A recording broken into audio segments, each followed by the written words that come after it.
Well, welcome everybody to our panel today. We are a group of TTRPG players, creators, safety tool developers, librarians, all kinds of fun stuff. And we're here to talk about slaying real monsters and building communities through role-playing games. So TTRPGs have the power to build community, explore mental health issues in a safe space, and raise funds for important charity causes. And I know myself and all of our panelists are really excited to talk to you about that stuff today.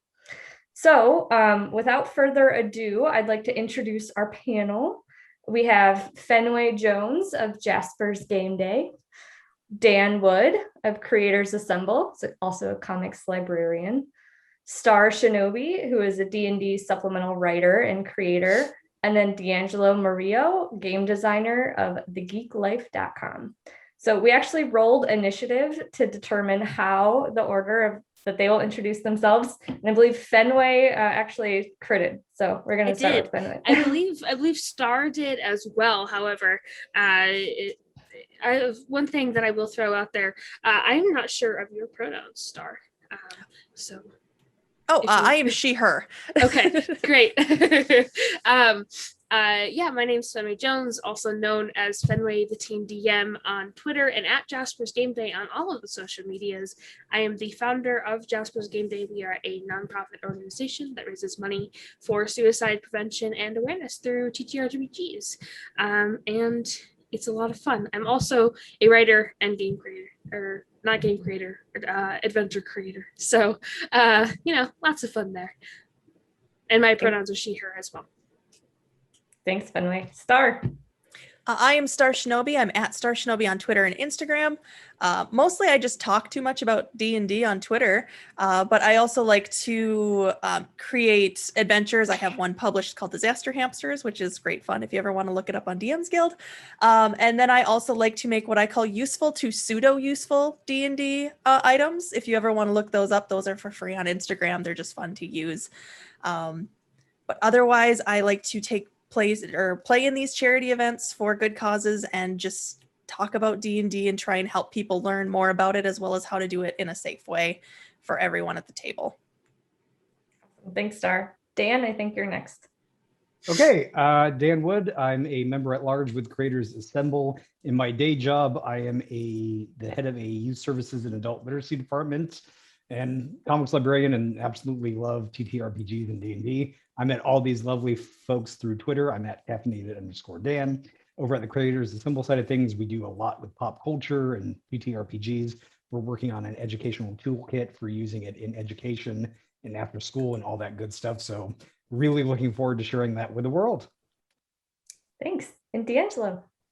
Yeah, my name is DeAngelo Murillo, and I love tabletop RPGs. I'm working on my own tabletop RPG right now. I write to help elevate a lot of people in our geeky community. I focus a lot on diversity and inclusion to try to make the community a little bit better than it was yesterday. And yeah.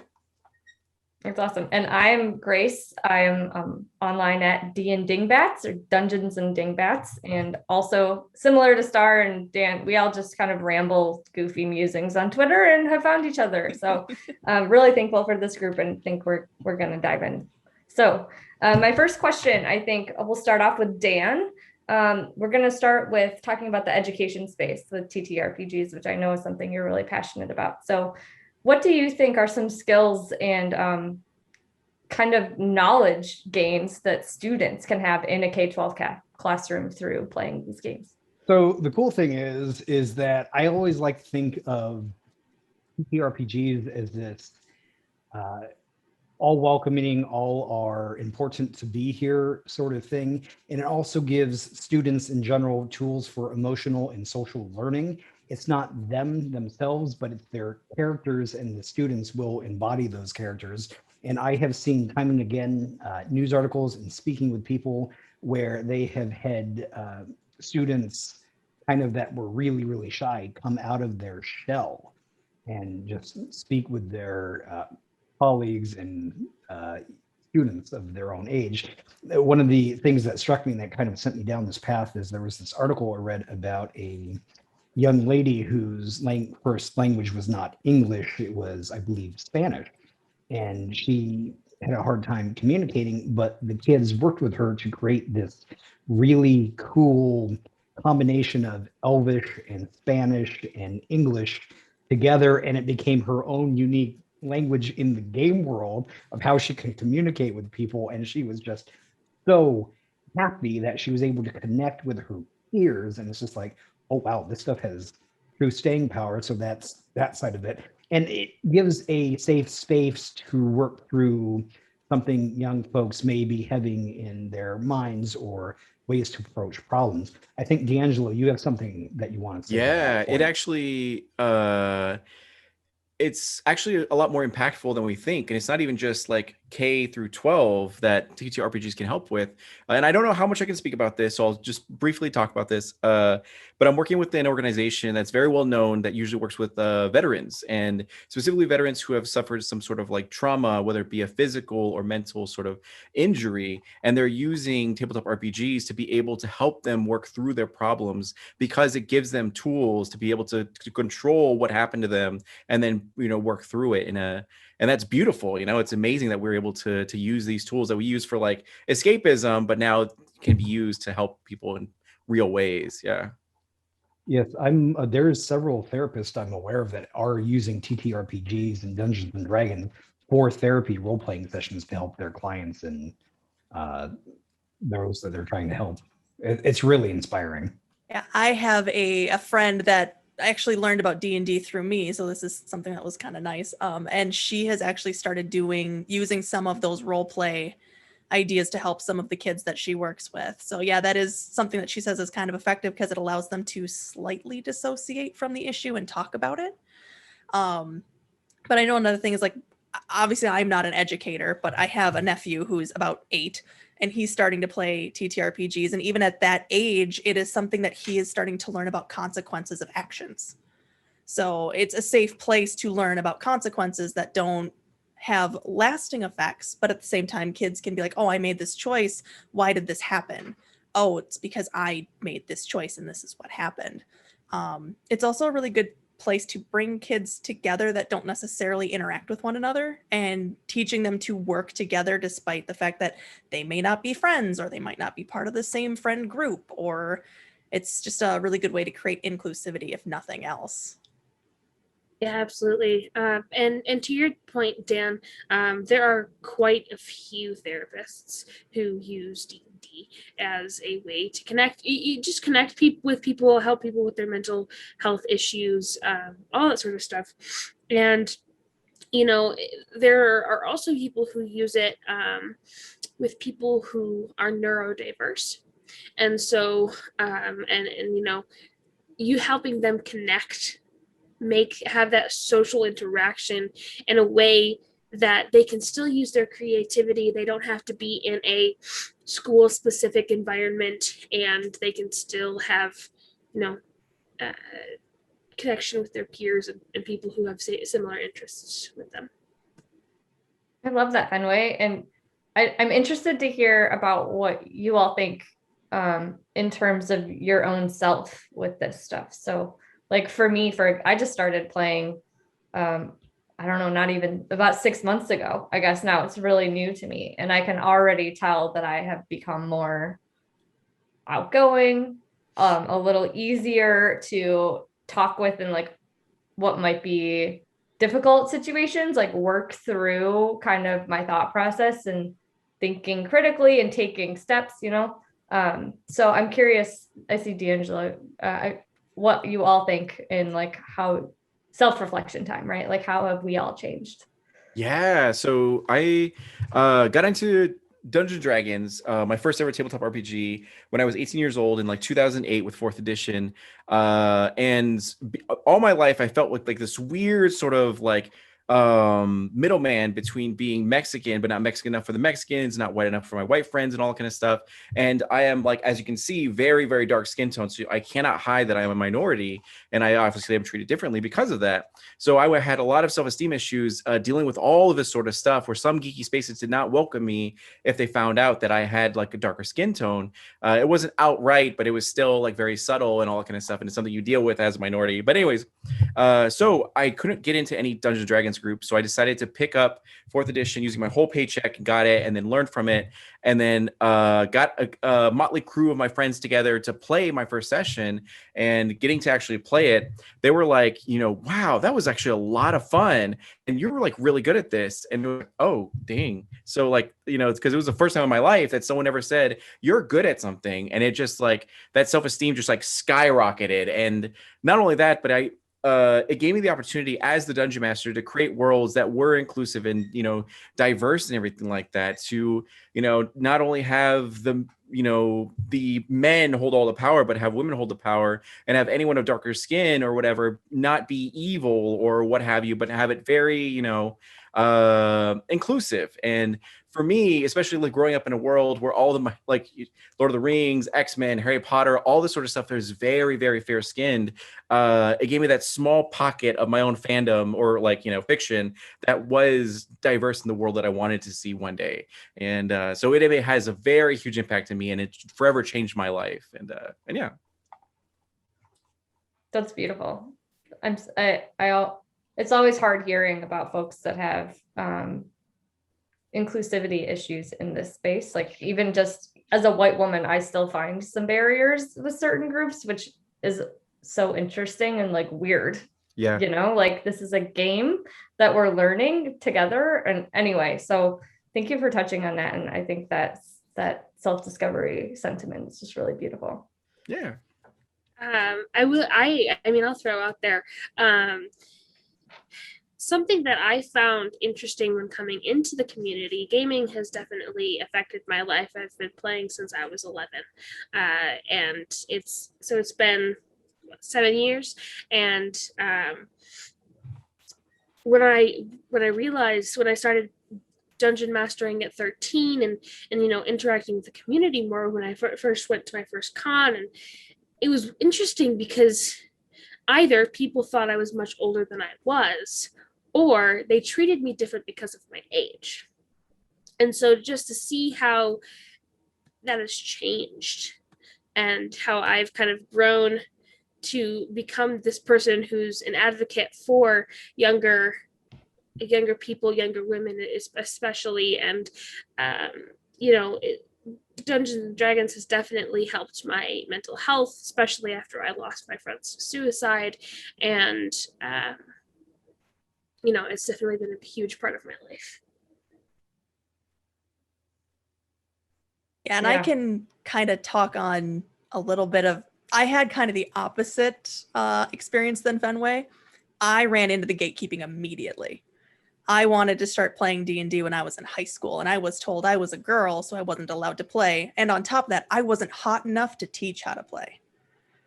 So yeah, I know, it's great. And then hitting that in college as well. So I am fairly new to the D&D space, as I think it's been 4 years now. And the difference of the community coming in now is amazing. But I know for me in D&D, it actually has very much helped my view of myself. I don't know if you can tell, maybe you can, I am not a skinny woman. So, going with those societal things of being bigger and not being comfortable in my own skin. When I started in D&D, every single one of my characters was tall, thin, and ba-bam. Like that is what she was, because that's what I wanted to be. And as I am playing this game more and more, I am playing less elves and I'm playing more half-orcs, because they are strong and they are thick and they are not your stereotypical small woman, to show that you don't need to be that way to be a hero. And I think that has been, and I actually had this talk with some other people recently, and this is a very common experience with women, of thinking you need to play this character that you want to be, and realizing through this game that I can be who I am and still be awesome, for lack of a better term. So it's kind of helped in that way as well, of accepting who I am and being okay with that. That kind of brings us to a really natural segue into the prevention of gatekeeping, or the safety tools and safe spaces that we see a lot more prevalent now, which I find wonderful, right? I realize there's some controversy around them, which is really interesting to me. I don't think I think as long as your party is good with your own practice and everyone's happy and everyone is feeling safe, then that's great. Maybe you don't need them, but it's really helpful for people that do, right? To like have clear cut dialogue and conversations around some of these things. So I would just love to throw it out to the group. I think you all have a lot to say on this, so maybe we roll initiative again for order here. But what are some practices or strategies that you find useful to create that sort of safe and open space at your table or even like on your timeline, right, in your feed? So everyone, D20. I got a 14. Okay. I am a cleric, so I rolled a 4. Natural 1, so it's okay. Ooh, I got a cool 16. awesome, Dan. Well, amazing. 16 is our winner. So if you want to kick us off. Sure. So we're looking at what some of the safe places and what our practices are for a safe table Yeah, and all that. yep. Mhm. So I always like to say session 0 is very, very important. It's an opportunity to kind of set the boundaries and the standard. And also one of my rules whenever I DM, all are welcome. Doesn't matter who you are. I want people to experience the same joy that I have had with this game. And you don't know how to play? I don't care. We'll teach you. You can come in with no knowledge whatsoever. You like pretty dice? Great. You tell me what your character wants to do. My job as the DM is to figure out how to make that happen for you. And that's all I care about. I don't know. You'll pick it up as you go. And also being very mindful of, we don't need to have the stereotypical, not going to gloss over it, but we're not going to be like, how should I put this?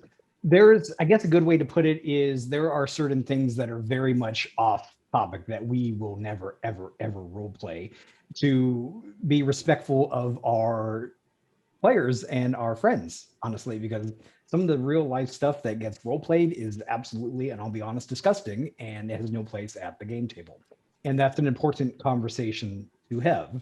I'm not the one to kind of speak to this, but it's very important that we're very cognizant of who we are and acknowledging that there are some life experiences that must be acknowledged and that they must be respected. And you go into that up front, well, like, we are not going to touch on this, and you ask your players what they are comfortable with and what they are not comfortable with. And if even one person has a problem with something that may come up in the game, you don't even come up, and you're all up front with that. These are supposed to be fun, safe places. So that's generally how I approach it. All are welcome.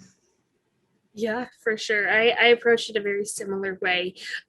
Oftentimes I'm playing one shots, and it depends, because a lot of times it's well in advance. Sometimes it's a very quick, one shot. So it depends on whether or not the party wants to do a session 0. And a lot of times they might not want to do a specific session 0, but I do make sure to have the conversation about, safety tools. I make the X and O cards, and the N cards sometimes are available as well, for those of you who may not be particularly familiar with what those are. The X card is something that they could put in the chat. They could hold their arms up in an X. Sometimes we've had like physical cards that if we were in person, you could put on a table, or you could hold up if you were like on Zoom. And that means that you are not comfortable with the situation, and we need to move on immediately, need to get out of what we're doing now. The N card is something that it's very similar to the X card in use, but the N means I am getting to the point where I am being uncomfortable with this. So if we could steer away, that would be great. Doesn't need to, be like go to break or anything, but I want to steer away. And then the O card, similar in use, but it means, I'm good. Go ahead, continue. I'm really enjoying what's going on here. And so, those are very important things that I use at my tables. Make sure that they're known, that that the players can use and be familiar with. Just as a side note, I know, Star, I have you on deck, but I got the privilege to play one of Fenway's one shots that she was DMing. And I just want to shout out a house rule that you have that I think is really cool, especially with the mission of Jasper's Game Day, is that on critical fails, you don't hurt yourself. There's no damage done to the person. And I just thought that was so poignant and such a small thing to tweak that could make a really big difference if someone is having some really negative thoughts or aren't in a great headspace. So I just wanted to shout you out. I think that was really cool. Thank you. Sorry. I appreciate that. Yeah. Star. So I do safety tools a little different based on if I'm doing a campaign versus a one shot. If I'm doing a campaign, I'll do a session 0, or I guess I did one for a one shot because I had just learned about what session 0s were. So I wanted to make sure I did one. And that is that conversation of, what are you guys okay with? This is the general idea of what I'm going with. Does anybody have any problems? But one thing I want to point out that a lot of people forget is DMs also need to share their no-goes. We are talking about mental health and how it's good to work things out at the table, but you need to know what your DM is okay doing. While I want to help my players work through things if I can, also realize you are putting your DM in a space where you are expecting them to keep you safe while putting you in an uncomfortable situation. So if you are trying to work through the death of a family member, and that's something that you want to do in the game, but you know you're going to be emotional about it, you need to have very clear conversations with your DM. One, if they are okay putting you in that situation and comfortable taking on that responsibility. A lot of them will, and a lot of it's just a lot of conversation, but you want to make sure your DM is good with that too. I think there is a lot of conversation about make sure your players are comfortable, make sure the players have red cards, make sure the players have this, but you need to do it for your DM too, because we have to go to dark places to make evil characters sometimes. So making sure that we're okay too is also good. But for online things, I have something that I like to do. I'm going to start doing a little bit more, like Fenway does, is instead of doing an X card, it's having a green dice, a red dice, and a yellow dice. So there's a visual component, and it can be as simple as picking it up, playing with it so that I can see you're moving. So you don't have to say something to me if you don't feel like you need to. But then with one shots, especially for things like Creators Assemble, I just did one, and I sent out essentially just a survey that has a bunch of stuff on it that says, is this a red, a yellow, or a green? Are you good with all of these things? Again, just because they're on this list doesn't mean they're going to show up. So I have things like, how comfortable are you with gore, with body horror, with things about abuse, if that's something that we might be going into. I don't go into those in one shots. Like, that's not going to happen, but I'm going to ask just to be safe. But then there's also questions that people forget, like, are you okay with losing autonomy? Is command going to be a problem for you if it's used on you? Is a vampire thrall against you going to be a problem? And there seems to be this idea that, well, that's part of the game, so they have to be ready for it. No. As a DM, if I know that you have been in a situation where someone was controlling you, I am not going to do a vampire thrall on you by any means. And that is my responsibility to keep you safe on that end. So those are the kind of things that I like to do. And then the survey is easy because try and get 4 people from across the country into a room to have a session 0 is nigh impossible. So I say the survey forms on Google Docs is very good to use. Yeah, there's 2 thoughts that I really refer back to, and it's from like one sort of incident, which I'll get to in a little bit. But one, surveys are amazing, but I usually do like anonymous surveys because when you're dealing with human beings, a lot of times, especially people you've never worked with before, there's a lot of times it's like, all right, guys, it's good to meet you. We've never talked before. Tell me your deepest and darkest fears. And it's like people can be like, kind of, I don't want to like voice this because I don't want you to think lesser of me and all that kind of stuff. So now I simply do like, I don't need to know who, but like, just tell me what you cannot handle. That way it makes them feel more comfortable. Because in this position of power as a dungeon master, you have to like earn the respect of your sort of players, and the players have to earn your sort of respect. That way there's crystal clear communication. And like you said, like you all said, actually, letting everyone know the breakdown of like, in this adventure, it'll feature these sort of themes or topics. If anyone has any issues, just let me know, X, Y, and Z. And the reason and the way to earn players' respect is doing like subtle or like, check-ins every so often, like even individually or one by one, just being like, hey, just want to check in. Are you having fun with the game? Is there anything you feel like I could improve upon? Anything you're not liking, X, Y, and Z? That way you start building rapport with them, because there was one time in one of my home games that I had one female player and 4 male players.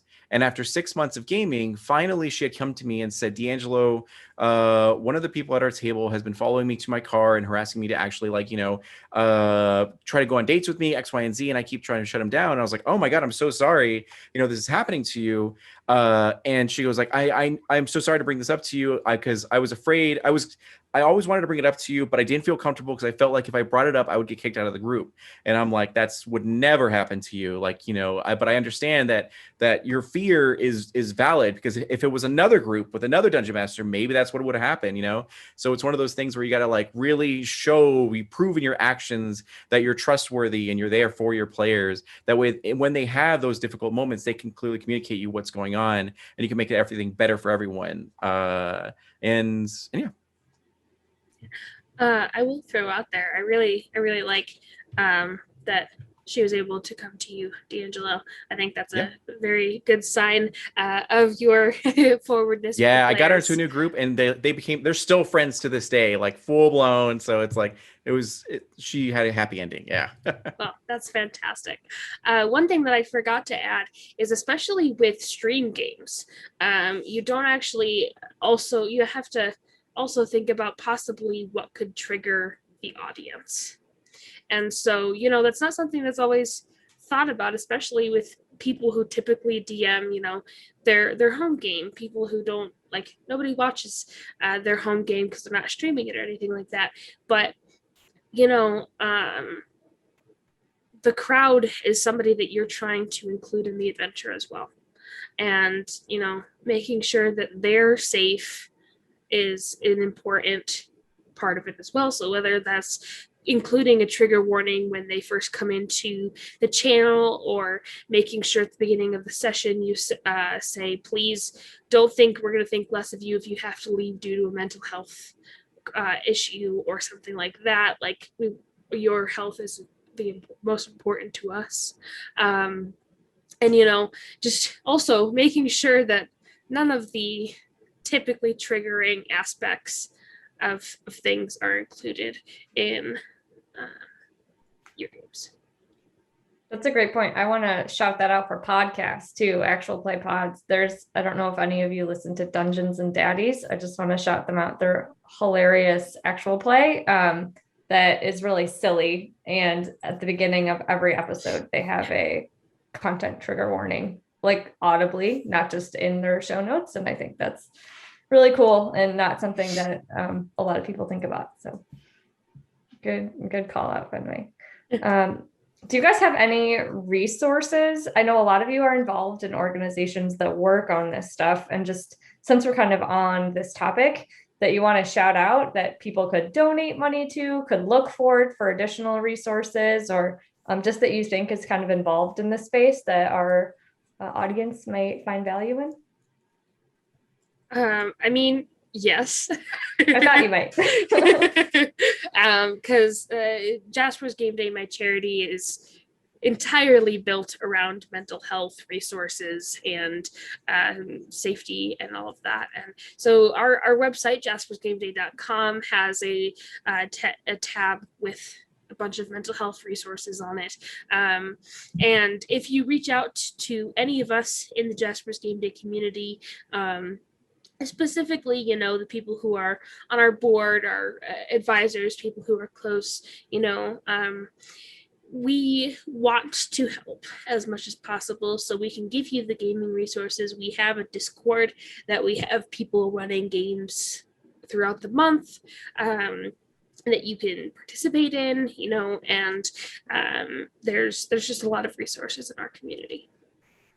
Yeah, I definitely want to give a shout out to Two of them, one is Latinx in gaming, because that helped me tremendously. Being Chicano, Mexican American, again, like I felt left out of my culture for so long because I don't speak Spanish, fourth generation, all that kind of stuff. But there's an organization out there called Latinx in Gaming that builds communities to bring all these Latinx beautiful brown people together to connect and go over, share their experiences and help each other out with resumes and all this sort of stuff and everything like that, and to even talk about issues so that they can get it sorted and find better groups and all that kind of stuff. And the other one is I Need Diverse Games, is a really, really cool organization that helps out people, if they can't afford getting to certain game conventions, they help fund them so that way they can help out and do different things. So it's like really, really awesome to have those spaces and those communities that are safe for everyone involved and beneficial. And yeah.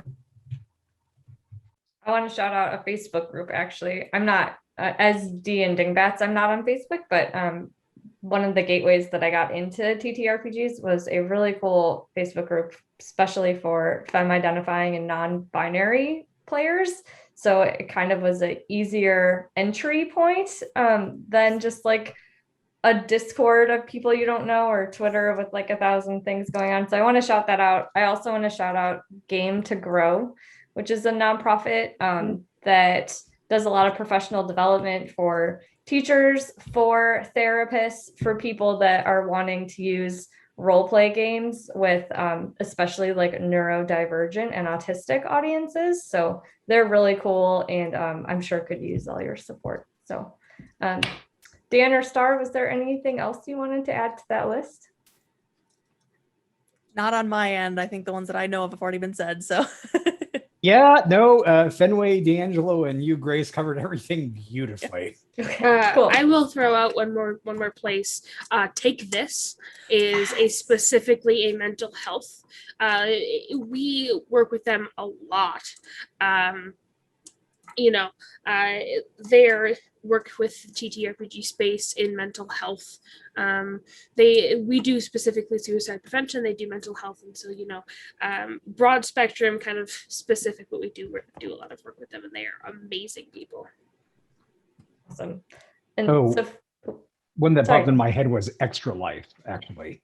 oh yeah. Yeah, they do a ton with games, and I think they have partnered with Wizards of the Coast and D&D to raise funds for all that. So I think that's a good one too. That's a perfect segue, Dan. So I think the last sort of like category of stuff I wanted to talk to you all about was charity in TTRPGs, and not necessarily like what to support, which we just kind of talked about, but really how the idea of giving back has become really like kind of ingrained in this community. And so I'd love to know your thoughts about kind of that nexus point, right, of like raising money for a cause while playing games, and maybe why you think that has been so successful. If you've been a part of any of that stuff, kind of like talk about your experiences a little bit. So Dan, a lot of us just worked with you for a huge charity stream a couple weeks ago. So why don't you kick us off? Sure. So what Creators Assemble does is we're a relatively new nonprofit that does a lot with up and coming creators that want to be artists, writers, or content creators. And on the other side of that, we've got our education committee that does a lot with pop culture, comics, and TTRPGs and education. And what the charity event we did was to help fund a couple of our initiatives. One of the things we did this past year was called Holiday Heroes, where we worked with Make-A-Wish, and our artists turned these critically ill children into the superheroes that they always wanted to be. And they took aspects of the kids that they really liked. We turned one of the kids into Captain Rook, who was this big old chess player that became a castle. And it was just all kinds of cool things. And it really meant a lot to us to be able to do that. They got their portraits printed out in a poster that they could keep, and their families would have things as well. And we're also working on funding a mentorship program for K through 12 for upcoming artists to be paired with professionals in the field to get some real hands-on experience and all that good stuff. And we also are working on toolkits for the importance of comics in classrooms that do touch upon all of the important aspects of mental health, social emotional learning, and also with the TTRPG side of things. Like, these are best practices, kind of like what we're talking about today. You who wants to implement in this classroom, who doesn't know quite how to do this, here's a very simple way you can implement that. And we're looking at classrooms and after school and all that. And all the folks involved in the panel today were very generous with their time to participate in that. And it just made it a very successful day. And I think with the touch upon why we think the games are so important with charity is it gives, I'll be honest, the TTRPG community is one of the most generous communities I have ever seen. They've got big hearts. They believe in just helping people, and the two kind of go together very well, in my opinion. And by seeing, oh, I know that person, yeah, I'll kick in $5 to help this great cause. It kind of, you know, these people and you get to interact with them. And it's just, the key is, I think, the live streaming aspect of it, because you get to interact in real time, and it just kind of feeds this good natured, we're helping each other do this thing we set out to do for this great cause. And I think that's true in general for all the causes that we've done charity for. Playing TTRPGs is great. Playing TTRPGs for a cause is better. Absolutely. You know, I think one of the fun things about doing TTRPGs live streaming for a cause is oftentimes the viewers get to affect the game. And so, you know, one of the games that I'll throw out there is one that was DeAngelo was in with Camp Banks during our Jasper's game week, which was more like a Jasper's like 12-day thing, but you know, it's a thing. And Cam and DeAngelo and Alicia and Melly all came up with this long list of ways that people could affect the game, and people were going wild with it, and it was so much fun. Yeah, I think it's really cool to find ways to do it, because in real life, I guess, like outside of live streaming and all that kind of stuff, I'm very politically active. Marches, rallies, you know, protests, and all that kind of stuff. I'm there loud and proud to support, you know, what I believe in and everything. So when it comes to different events, I always try to my best to find ways to help the causes I believe in, using the talents that I have. And that, of course, is like Dungeons and Dragons and tabletop RPGs and everything like that. So being able to raise money for the Bail Project and stop AAPI hate and all these different things really means a lot. And the way we raise money, like, you know, Fenway had said, is to find creative solutions. That way it isn't just like, you know, please donate, you know, it's more so of a, you know, like, here's why you should donate. So like, I have an event which isn't for charity, but it still raises money for the performers, because rarely do tabletop RPG performers get paid for their, you know, 3-4 hour performances and all that kind of stuff. So on that one, we have, like, you know, you can change the accent of someone. So like, if you want them to have a German accent for the campaign until they change it, and then like it becomes a game to be like, you know, you're horrible at Italian accent, so therefore we're going to force you to do it, you know, more or whatever. And it's fun, you know, people start doing like, you know, wars with it, and it's just like, and at the end of the night, we raise a ton of money for great causes and everything, and showcasing that we have this power within us to, you know, create great change that we want to see in this like world and everything. So yeah.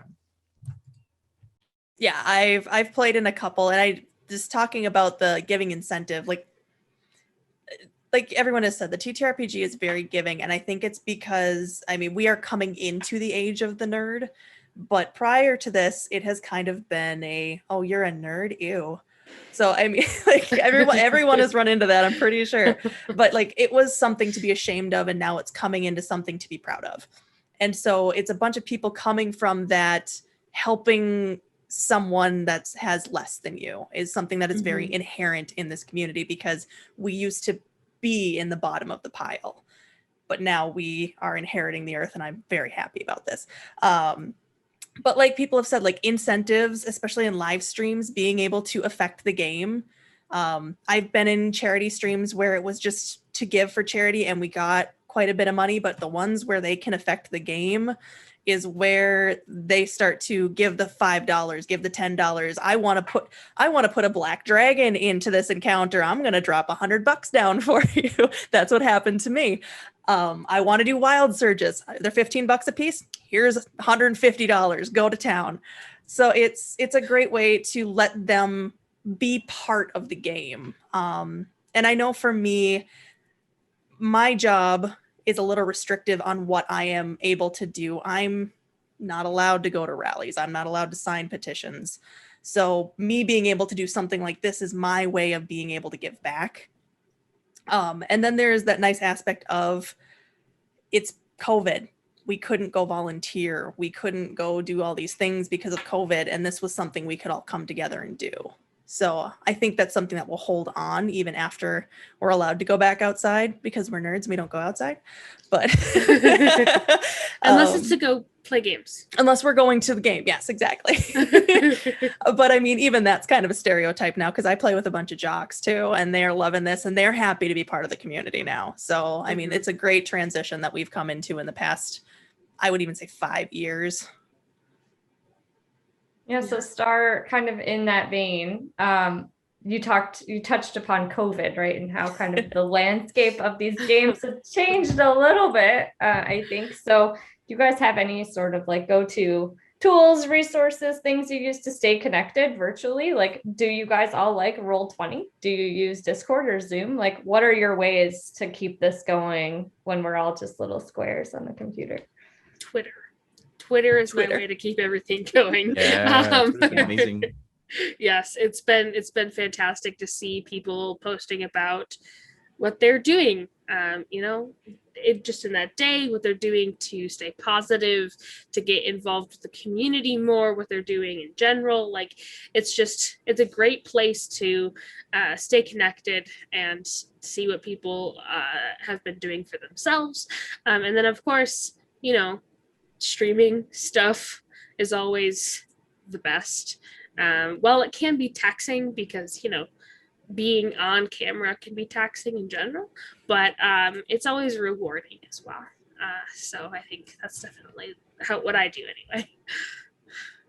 Yeah, I think Discord is a great resource because it's free, and you set up your server and you all pop into chat. There's video chat as well, and you all get to just connect, and you don't really even need Roll20. You can simply just do Theater of the Mind and then just go for it like that, But if you enjoy the visual aspect, you can just set up, a webcam to check out your, minis, or even just use Roll20 or any other like a tabletop simulator or whatever you have access to until we can get to the table together. But even now, like virtual role playing is becoming more normalized to the point where I kind of like this, because like when you show up with your friends to play Dungeons and Dragons, you only have to look good up here and then don't have to worry. You could be in pajama pants, But you get ready to play D&D with friends. Right, exactly, yeah. I just came from softball, deal with it. And the online aspect of everything also allows you to play with people that you wouldn't normally get to play with. Right now, I think we have people from Michigan, Minnesota, California. Like there are just so many different places that we're in right now, and we're still able to connect, still able to talk, hang out, have this panel, play games. And so, I think virtual gaming will be sticking around for quite a long time, I think. Yeah, and I think there is a side benefit of this that people hadn't really thought about is suddenly individuals that didn't have the time or the capability to leave to play now have an open opportunity. I mean, I've heard of a few people that have MS that were like, I usually couldn't leave because I was in so much pain, but I can sit at my desk and I can play D&D with you. Or I know all of us have friends that have kids and have just been like, I'm out of D&D for 3 years until my kid grows up enough. And now it's like they put them to bed and they hop on and they're good to go. Maybe somebody can't drive. Great, we can now play. But like Fenway also said, it's just great to be able to you live in California? Great, let's just hop on at 7 and play. How you doing? Yeah, and I know folks that are in different countries that are playing. Someone's in Europe playing with someone in Oregon, which is absolutely wild. And last night, I had an event. It was at 2 a.m. for her, and she was like, "Let's do this, guys!" And then we just powered through. Oh, that's so wild. Yeah, it's just, and I would say the same things for myself: Twitter, Discord, everything that was mentioned, and just people are more willing to try it now because we were forced to learn technology. We really did not have a choice. And I think it's definitely had a lot of good positive outcomes because of it. I got to meet all you wonderful folks because of Twitter, and this is just like, Yeah. Yes. this has been so amazing. I'm so excited about That's all of that. Yeah, that's a great point, because even from a content creator standpoint, it's much easier to network and work in different projects together. Because before COVID was a thing, you had to be like, oh, you have to be in LA because you have to go physically to the studio to be on camera and all that kind of stuff. And it limited the pool of talent that you could actually draw from. And now it's completely opened up where you can work with whoever. So it's beautiful and amazing. Yeah. Yeah. And, Amazon has certainly benefited. There was a while there where, webcams were sold out, and I was like, what the heck? Like webcams, gaming chairs, microphones, all of that were like sold out, green screens, everything. Although I'm not sure if that's a benefit or not, but it's definitely something I noticed.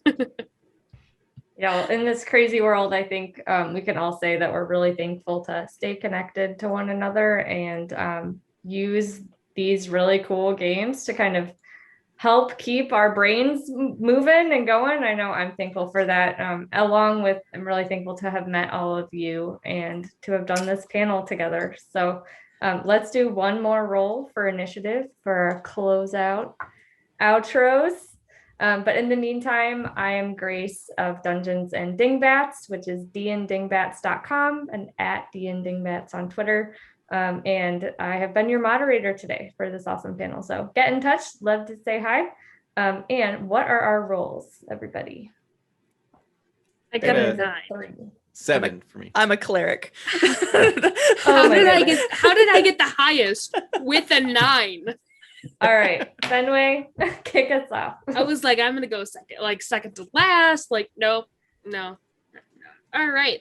Hi everyone. Like I said before, my name is Fenway Jones, also known as Fenway the Teen DM on Twitter and at Jasper's Game Day on all of the social medias. You can find me at jaspersgameday.com as well. And say hi, join the community. Would love to have you in the Discord. Just join some of our stuff. Thank you everyone who watched. And I think it's me next with a 7. Yeah, okay, perfect. Yeah. My name is DeAngelo Murillo, and you can find me on all social medias at _DeAngelo. I stream on Twitch. I organize events to help the community through tabletop RPG. I write about awesome people doing wonderful things. And thank you for having me. I am StarShinobi. I'm at StarShinobi on Twitter. Hit me up if you want to talk about D&D. I can do that all day if you so want. I realize we have all collectively failed our collective stealth roll, so we have been seen by the zombies, and it is time to run. All right, and I'll close this out. I am Dan Wood. You can find me at caffeinated_Dan. Check out Creators Assemble for all the amazing stuff we do over there. It would take me too long to list out, but I want to reiterate, go check out all of these wonderful folks' websites, Jasper's Game Day, DeAngelo, Star, and Grace. They're amazing folks in the community, and I couldn't speak more highly of them. So wonderful. Thank you all so much for doing this with us. Looking forward to seeing what Comic-Con does. So we'll see you all soon. Thanks for joining. Bye. See ya.